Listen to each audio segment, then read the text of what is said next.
discuss his book, you are here.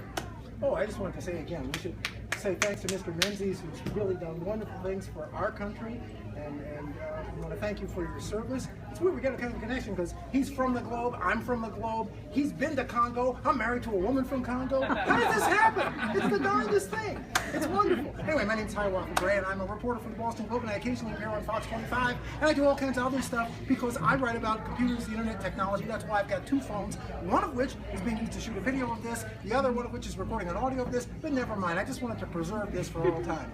Basically, I wrote an exciting book that's all about one of the most important things in life, which is being able to find out where you are. I found it fascinating that in the last 100 years, we largely solved many of the basic problems of navigation. And it turns out that a lot of this was due to the fundamental problems and the aggravation that people had trying to figure out where they were. This was absolutely insane. Trying to figure out where you were became incredibly difficult. People throughout the millennia came up with a whole series of amazing inventions to solve the problem. But then, at the end of the 19th century, we suddenly find that the problem becomes even worse and more challenging because of the invention of the airplane, which suddenly requires that a whole new range of things need to be developed in order to be able to fly from one place to another and live to tell the tale. I mean, you can't very well rely on a Ouija board to figure out where you've got to go. You've got to come up with something really a lot more precise than that. So all that I did in this book was try to write about how from around the end of the 19th century up to our own time, a whole range of new inventions was developed to try to figure out how to solve this problem.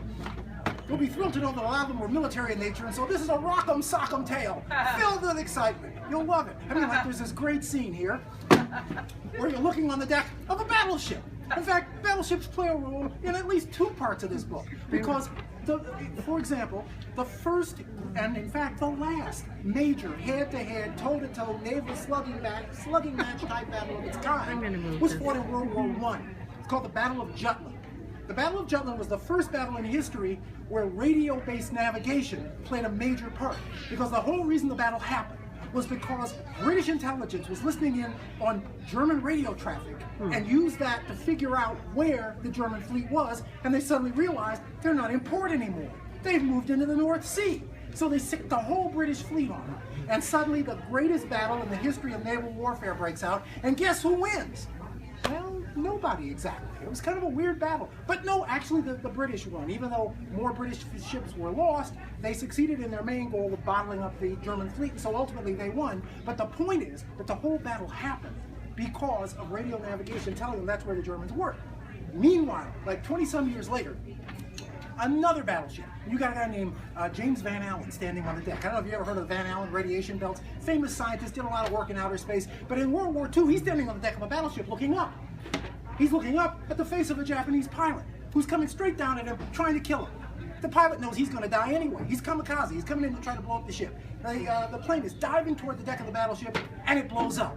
And all the other planes blow up because of James Van Allen. Because he had been working on an invention called the proximity fuse, the first smart weapon in history. The shells knew when to blow up. They took aim at their targets. Well, actually, they didn't aim at their targets, but they tracked their targets. And when they were as close as they were going to get to an approaching airplane, they blew up and destroyed the target. It was the first time a weapon itself knew what to do. And that was made possible because of navigational technology that grew out of radio. And my book is full of stories like this. It's absolutely fascinating. You know, my favorite chapter, and I don't really have a good game to illustrate this, and for that, I am deeply sorry. But that said, there's a lot of really cool stuff there about the Cold War, because the Cold War plays a huge part in this. During the Cold War, for example, you have this amazing story of how the United States desperately had to figure out what was going on inside of Russia. We live in an age in which we take it for granted that we can see what's going on all over the world. But if you lived in America in 1948, you know, sometime after World War II had ended, you have this gigantic global empire that now controls most of Europe and Asia, the Soviet Union, and nobody knew what was going on in there. You know, they had entire cities that we didn't even know existed, and we had no way of knowing what was happening. And so we had to invent ways to find out what was there. And in the process, we learned new ways to map the entire world. And that's more of the stuff that's in this book.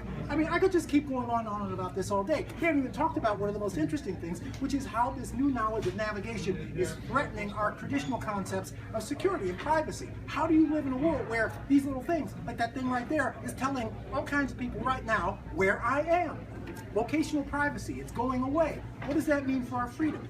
That's in the book too. All in all, this is a really thrilling book. I just don't know how you can leave this store without buying one, except for the fact that they've run out of copies and that's the last one. But don't worry, I'll mail you one. Anyway, you are here. Hiawatha Bray, get it!